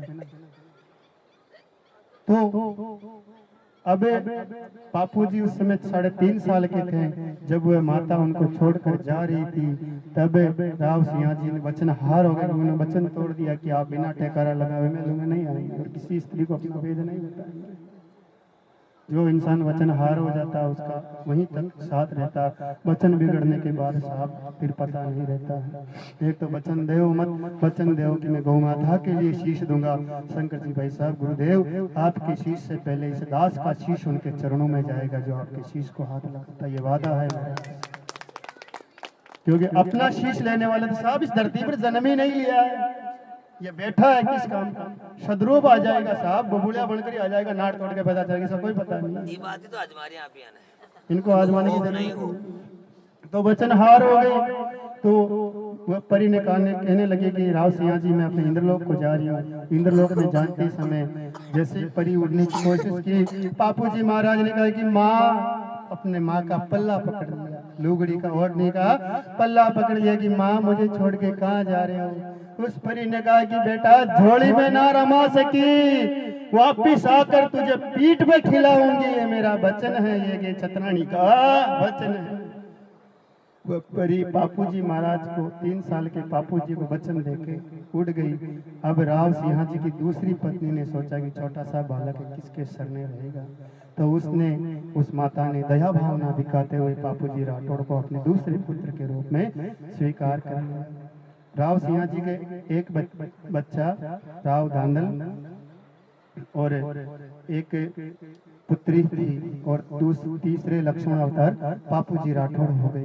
धीरे धीरे पापू जी बड़े होने लगे और अपने राजकाज को संभालने लगे। बूढ़ो जी उनके भाई राज्य के राजा बन गए, कोलूमंड के राजा है ना, कोलूमंड के राजा बन गए। अब धीरे धीरे वो पापू जी बड़े होने लगे। पापू जी के चमत्कार, गौ माता की सेवा उनकी जागने लगी। गांव में पापू जी के बीमारी ठीक करने के से पर्चे जाने लगे। तो पापू जी महाराज को सब भगवान का अवतार समझने लगे। इस राजस्थान पर अवतारों की कमी नहीं है साहब। कोई कमल से निकल कर आ जाता है कृष्ण बन के, कोई कंकु पगलिया मंडा कर तंवर वंश का शिरमोड़ बन जाता है, और कोई जहांवीर बनकर इस धरती पर पूजा जाता है साहब। और कोई लक्ष्मण अवतार बना जाता है, और कोई अपनो जीभ से लोही टपक रहे फिर भी कहा कि मेरी हाथ की हथेली खाली है, पक्की पगतली खाली है और मेरी जीभ खाली है। नागराज दस मुझे यहाँ पर ऐसे शूरवीरों की धरती है साहब, जिसने गौ माता के लिए अपने प्राणों का दांव लगा दिया। अब वह पापू जी महाराज धीरे धीरे बड़े होने लगे, बड़े हो गए। एक दिन उस परी ने सपने में आकर कहा कि पापू मैं इस धरती पर आ गई, बेटा तुझे पता भी है नहीं है। तो माँ कहाँ हो आप? कि अपने जो तुम्हारे राज्य के जो कामदार हैं देवल चारणी, मैं उनके घर में केसर कालवी घोड़ी के रूप में बेटा जन्म ले चुकी हूँ। बोलो केसर कालवी घोड़ी, उनके घर में मैं जन्म ले चुकी हूँ। तो पापू जी महाराज सुबह उठे, नहाए धोए, ठाकुर जी के मंदिर में टोकरियां बगाई, अपनी माता को प्रणाम किया, अपने भाई को प्रणाम किया और भाला लेकर वो केसर कालवी घोड़ी की धरानी देवल भाई चारणी के द्वार पर जाकर कहने लगी कि बहन के हे देवल भाई साहब, आज आपके द्वार पर रावण का राजा पापू राठौड़ आया है, राजकुमार आया है कि आओ घना भाग जो आज हमारे द्वार पधारे। हुक्म को आसन दिया गया, पापू जी राठौड़ को बैठे जलपान कराया गया। आज आपका यहाँ हमारी कुटिया के अंदर आपके चरण कैसे पड़े साहब। पापू जी ने कहा कि आपके घर के मायने एक घोड़ी है, केसर कालवी घोड़ी, वह घोड़ी बनी। देवल भाई पहले ही उस घोड़ी का देने का वादा किसी और को कर चुकी थी। उसका नाम था जिंदराव खींची। क्या नाम था? जिंदराव खींची। जिंदराव खींची को वचन दे चुकी थी। तो बाबू जी राठौड़ ने कहा कि आप एक छत्राणी हो, मैं एक छत्री हूँ, ये छत्री आपके द्वार पर आया है माता, आज मुझे मेरी माँ मेरी केसर कालवी घोड़ी लौटा दो। तो उस छत्राणी ने अपना वचन निभाने के लिए, कोई छत्री किसी के द्वार पर आकर खड़ा हो जाता है तो उस छत्री की रणवंता राठौड़ लक्ष्मण अवतार पापू की पुकार सुनकर देवल भाई का मन पिघल गया और केसर कालवी की रस्सी पापू जी महाराज के हाथों में दमादी। बोलो छत्राणी की साहब। पापू जी घोड़ी पर बैठकर ऐसे आए जैसे माँ की पीठ पर स्वयं पुत्र खेल रहा, और वह केसर कालवी घोड़ी भी पापू जी से ऐसे घुल मिल गई जैसे माँ बनकर अपने पुत्र को अपने कंधों पर खिलाने का जो वचन दिया था वहां पर खिला रही। अब धीरे धीरे क्या हुआ, बूढ़ो जी ने कहा कि हमारी बहन बड़ी हो गई है और हमारी नजर के अंदर जिंदराव खींची अच्छा खींचियों का ठिकाना है, हम उसको इस हमारी बहन का विवाह करवा देते हैं। तो पापू जी को खटकता था जिंदराव, क्योंकि वो अधर्मी था, गौ माता को बेचता था, आतंकी था, वो किसी की इज्जत नहीं करता था। फिर भी बूढ़ो जी ने उनसे विवाह करवा दिया उनकी बहन का। तो साड़ा और बहनों के बिल्कुल नहीं बनी, रोज लड़ाइयाँ होती रहती थी। लड़ाई का कारण कौन थी? देवल भाई थी। केसर कालवी घोड़ी लड़ाई का कारण थी, क्योंकि घोड़ी का वादा पहले किसको किया गया था? जिंदराव को किया गया था, और पापू जी ने को घोड़ी दे दी। अब एक दिन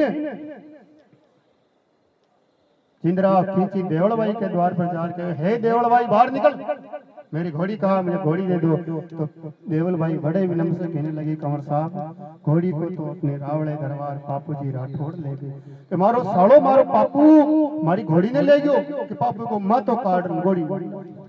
साहब ये साड़े और बहनों में लड़ाई छिल गई और राजकुमारी के ऊपर भी, राजकुमारी कौन थी? पापू जी राठौड़ की बहन जिंदराव की पत्नी, उनके ऊपर भी आजीवन पियर जाने की पाबंदी लगाई जिंदराव।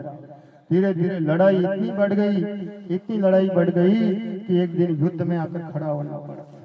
अब इधर हमारे पाकिस्तान में एक जगह है, हमारा क्या मुगलों का पाकिस्तान, लेकिन हमारा ही था वो कुछ समय पहले। आज भी हमारे राठौड़ वंश वहाँ पर राज कर रहे साहब। तो वहाँ पर एक स्थान पड़ता है पाकिस्तान के अंदर, मुझे उसका थोड़ा सा नाम अटपटा है भाई साहब। नहीं, वो राठौड़ का एक ठिकाना हुआ करता था जहाँ पर अपने गोगा जी ने भी विवाह किया, बापू जी ने भी वहीं पर विवाह किया था, वो मुझे याद नहीं आ रहा है। तो वहां से एक नारियल बापूजी राठौड़ का विवाह का आ गया, और बापूजी राठौड़ के साथ में एक दो जातियों का विशेष महत्व था, एक भील परिवार, एक नायक और एक देवासी समाज। इन तीनों जातियों का बापूजी की फड़ के अंदर विशेष उल्लेख आता है। तो सामे का नारियल आ गया, बापूजी की शादी का आ गया। तो बूढ़ो जी ने कहा कि राज्य के कामकाज बापूजी घना है, मैं राज्य को संभालता हूँ और कोल्लू मंड को संभालता हूँ। अमरकोट नाम है, अमरकोट 1600 नारियल अपने कोल्लू मंड दरबार के अंदर आया।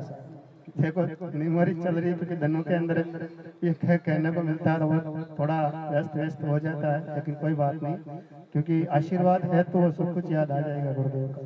तो साहब अमरकोट से नारियल आया और बापू जी बारात लेकर वहां पर चढ़ गए, बूढ़ो जी को वहीं पर छोड़ गए। इधर जिंदराव ने कहा कि अब बदला लेने का समय आ गया। तो जिंदराव ने अपने 350 भाइयों को, कुशवादियों को इकट्ठा किया और देवलबाई के द्वार पर गया। वहां पर गौशाला के अंदर 450 कारीगरों को, उनको गौ माता की सेवा करने वालों को काट कर 3000 से ऊपर गायों को बेचने के लिए निकल गया। उस जिंदराव को पता था कि पापू गौ माता का भक्त है, वह वापस आएगा और इसी कारण से मेरा युद्ध करेगा। गौ माता को वह अपने कोल्लू मंड से निकाल के अपने नागौर जायल की तरफ ले गया। इधर बापू जी ने वचन दिया था कि बहन, उस छतरानी से कहा था देवलबाई से कि बहन, जब भी तुम्हें संकट पड़े इस राठौड़ बापू को याद करना, रण में शीश देने की बारी आएगी तो बापू सबसे पहले शीश देगा आपको।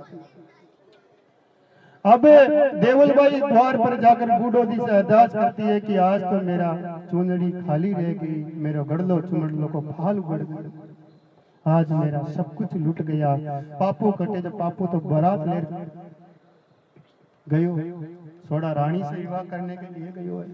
तो देवलबाई वो शक्ति का अवतार थी। देवलबाई एक सोनचड़ी का रूप बना कर अमरकोट के कांगरे के ऊपर जाकर बैठ गई और कुरडावन लागी। सती का सत ऐसा होता है साहब, जो विपदा आने पर स्वयं सती उड़ जाती है और वहां पर कांगरे पर बैठ कर कुरनाने लगी। केसर काल भी घोड़ी नोनो ताड़ कूदे। बापू जी का साड़ा कहो के चेंदो जी और डेमो जी दो थे उनके वहाँ मित्र, जो मैंने बताया विनायक और भील जाति देवासी जाति से थे। वह उनसे बापू जी के साड़ा कहने लगे कि ऐसा हुक्म, हमारे से क्या गलती हुई कि ये घोड़ी इतनी लड़े। चेंदो जी कहते हैं कि ऐसा हुक्म या घोड़ी नोनो ताड़ कूदे की देवलबाई एक चढ़ी का रूप के मायने कुरलाव है, या में कोई संकट आना पड़ियो जो कि घोड़ी नोनो ताड़ कूदे।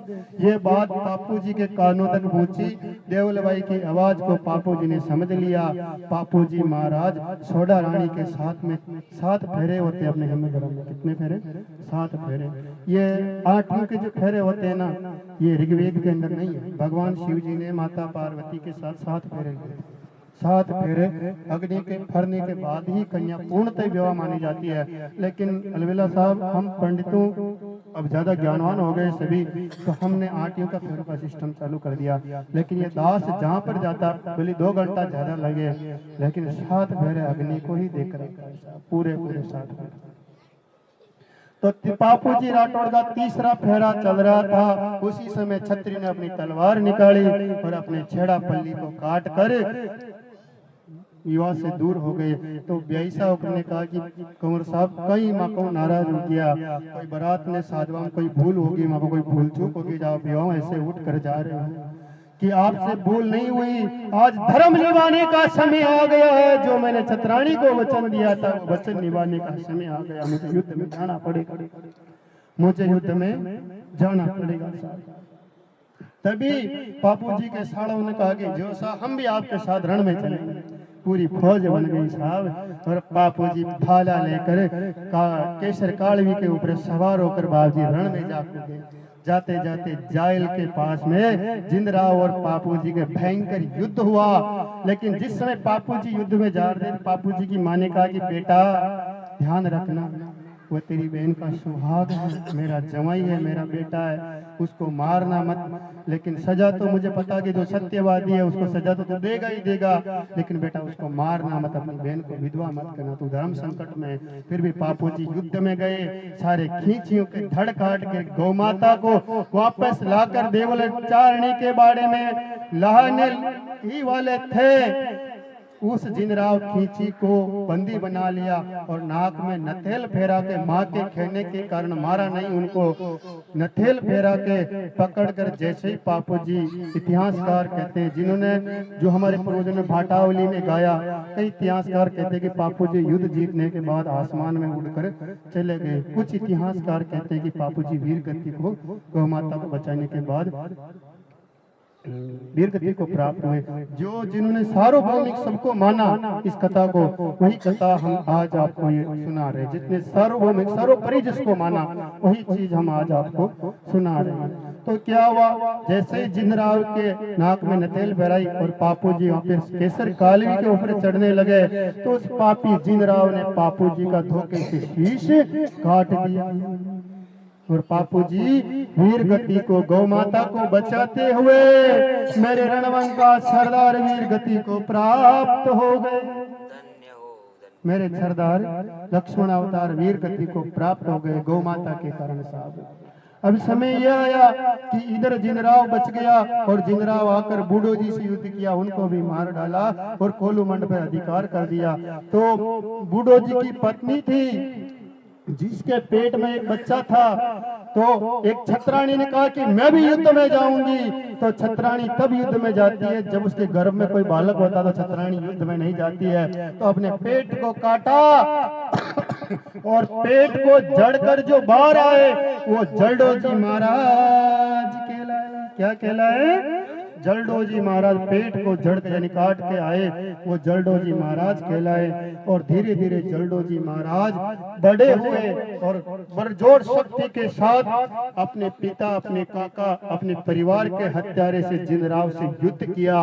उसका शीश काट के अपनी माँ के चरणों में लाकर रखा और वापिस कोलो मंड पर राठौरों का राज करा। और फिर वह मोह माया से, लहू काट से व्यक्त होकर वही जलडोजी महाराज संन्यास लेकर रूपनाथ जी के रूप में वृत हुए। आज जहाँ पर बापू जी महाराज का मंदिर है, वहाँ पर बापू जी सती पत्नी का भी मंदिर है, गुरुदेव रूपनाथ जी के पहाड़िए भी है, डेमो जी चंदो जी का भी मंदिर है। आज राजस्थान के हर कोने में आप चले जाओ, हर गांव में आपको बापू जी राठौड़ गौ माता के लिए बलिदान देने वाले भक्त के आज आपको ये चीजें आपको इस धरती पर मिल जाएगी। बोलिए सतपुरुष भगवान की जय। रणबंका लक्ष्मण अवतार बापू जी राठौड़ की जय। शेर सिंह जी बाप जी महाराज की जय। धर्म गादी की जय। सनातन धर्म की जय।